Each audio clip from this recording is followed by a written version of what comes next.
মানে এত বাজে লোকরা পর্যন্ত বুঝছে যে আমার এই চাটার দল আর চোরের দলদের কাছে যদি বুয়েটার কৃষি বিশ্ববিদ্যালয় দেই তাহলে এটা ভাঙা চোরে তারা কি করবে। বুয়েটে দেখেন রাষ্ট্র কিভাবে চলছে, আপনি শুধু গিনিপিগ আকারে দুইটা তিনটা ঘটনা দেখলে আপনি বুঝবেন যে বুয়েট কিভাবে চলছে। ৭৩-এ বিশ্ববিদ্যালয় অধ্যাদেশ হয়, 4টা বিশ্ববিদ্যালয়কে সে অধ্যাদেশের অন্তর্ভুক্ত করা হয়, ঢাকা বিশ্ববিদ্যালয়, রাজশাহী, চট্টগ্রাম, জাহাঙ্গীরনগর। বুয়েট এবং কৃষি বিশ্ববিদ্যালয়কে করা হয়নি। কারণ কি? আওয়ামী লীগের নেতারা পর্যন্ত চিন্তা করেন, যারা এই রাষ্ট্রটাকে দুর্ভিক্ষ পীড়িত করে বাকশাল কায়েম করছে, সেই আওয়ামী লীগের নেতারা পর্যন্ত বলতেছে যে এই 4টারে ধর্ষণ কর, বুয়েটার কৃষি বিশ্ববিদ্যালয়ের ধর্ষণ করা যাবে না, তাহলে দেশ থাকবে না। মানে এত বাজে লোকরা পর্যন্ত বুঝছে যে আমার এই চাটার দল আর চোরের দলদের কাছে যদি বুয়েটার কৃষি বিশ্ববিদ্যালয় দেই তাহলে এটা ভাঙা চোরে তারা কি করবে। কারণ দলের নেতা তো দলের কর্মীদেরকে সবচেয়ে ভালো চিনে যে কোনটা বাটপার কোনটা চোর। এই এমন দলের নেতা সে তার পাবলিকলি বলতে বাধ্য হয়েছে যে চাটার দল সব চাইটা খাইতেছে, কম্বল চোরের দল। এর থেকে বড় স্বীকৃতি তো আর লাগবে না। তাহলে সেই নেতা পর্যন্ত বলতেছে যে বুয়েট আর কৃষি বিশ্ববিদ্যালয়কে এই অধ্যাদেশের অধীনস্থ করার দরকার নাই, এখানে ছাত্র শিক্ষক এত ওপেন রাজনীতি দরকার নাই, লেট ইট বি প্রফেশনাল। সেই বিশ্ববিদ্যালয় দেখেন আজকে ছাত্রলীগ দখল করা শুরু করেছে। এবং এটা আমরা পরিষ্কার করে বলতে চাই, আমরা যারা ভিতরের খোঁজ খবর জানি কিছুটা, এটা শুধুমাত্র ছাত্রলীগের গুন্ডামির অংশ না। এর পিছনে বাংলাদেশের একটা ব্যবস্থা, শিক্ষা ব্যবস্থা, আমাদের তো টোটাল সিস্টেম তো ফেল করেছে। ইঞ্জিনিয়ারিং ইউনিভার্সিটিতে কিছু পড়াশোনা ছিল, আমাদের কৃষি বিশ্ববিদ্যালয়ে কিছু পড়াশোনা আছে, টেকনিক্যাল এডুকেশন যদি বলি। আমাদের পাবলিক ইউনিভার্সিটিতে তো একদম বস্তা পচা ডাকাতদের গ্রামে পরিণত হয়েছে, খোয়ারে পরিণত হয়েছে। না আছে পড়াশোনা, না আছে এখানে স্বাধীনতা, কিছুই নাই।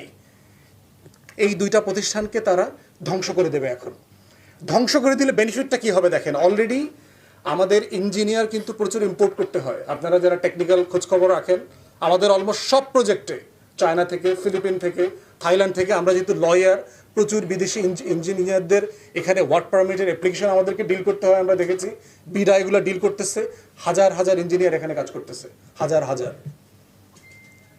তো বুয়েট যদি শেষ করে দেওয়া যায় তাহলে মোটামুটি বাংলাদেশের টেকনিক্যাল সাইড, আমাদের যে স্ট্রাকচারাল ডেভেলপমেন্টটা হয়েছে এটা পড়ে যাবে। এরপর দেখবেন কৃষি বিশ্ববিদ্যালয় ধরবে, বাহির থেকে কৃষিবিদ আনবে। অলরেডি বাংলাদেশের বিভিন্ন জায়গাতে ভারতের ডাক্তারদেরকে আনবার প্রশাসনিক অনুমোদন চলছে ব্যাপক হারে, রাজারবাগের পুলিশ হাসপাতালে, সিএমএইচে, অ্যাপোলোতে, এখানে সেখানে। কারণ আপনার প্রত্যেকটা সিস্টেম যদি ফেল করে দেওয়া যায় তাহলে রাষ্ট্র বেকার হয়ে যাবে, রাষ্ট্র থাকবে না। তাহলে বুয়েটে ছাত্রলীগ যেটা করছে সেটা কি? সেটা হচ্ছে সিম্পলি একটা দখলদার, আওয়ামী হানাদার, আওয়ামী রাজাকার, আওয়ামী অলমদরদের নতুন প্রজেক্ট। রাষ্ট্রের প্রত্যেকটা প্রতিষ্ঠান ধ্বংস করে দেবে একে একে একে একে। তখন হবে কি, আপনাদের ছেলেমেয়েরা শুধু হোলি খেলবে রমজান মাসে, রঙের উৎসব খেলবে রমজান মাসে, দেখবেন খালি আনন্দ করবে আর আল্লাহর কাছে বলবে যে আল্লাহ রমজান মাসে কেন এটা পড়লো, এটা অন্য দিনে পড়তে পারলো না, রোজাটা কেন এই মাসে আসলো। আপনার ছেলেমেয়েরা তখন এইসব দোয়া করবে। এই হচ্ছে বাংলাদেশ, ধর্ম যার যার, উৎসব সবার। আমি আমাদের সকাল এই প্রগতিশীল সেকুলার বাঙ্গুদেরকে অনুরোধ করতেছি, আগামী কোরবানের অগ্রিম দাওয়াত দিয়ে দিলাম সবাই রে, সার্বজনীন দাওয়াত। সকালে ঈদের নামাজ পড়া গরু কোরবানিতে সামিল হইবা, বিকালে সবার সাথে গরু গোশত খাইতে হইব আমগর। তখন বুঝবো যে ধর্ম যার যার, উৎসব সবার কিনা। প্রমাণ করতে হইব এই বাঙ্গু সেকুলারদেরকে। খালি মুসলমানদের উৎসব আসলে আমাদেরকে এটা বুঝাও, মুসলমান ছেলেমেয়েদেরকে এটা বুঝাও যে হোলি খেলা, রঙের উৎসব করা যাবে।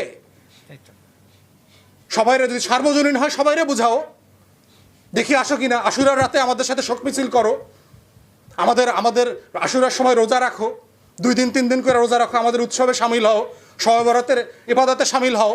দেখো ইবাদত উৎসব কিনা, সার্বজনীন কিনা।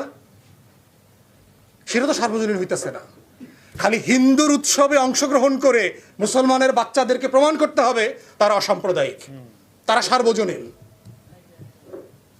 এবং না করলে আবার আমাদের সমালোচনা শিকার হইতে হবে যে আমরা নাকি উদার না, আমরা নাকি ডেমোক্রেট না, এটা না সেটা না।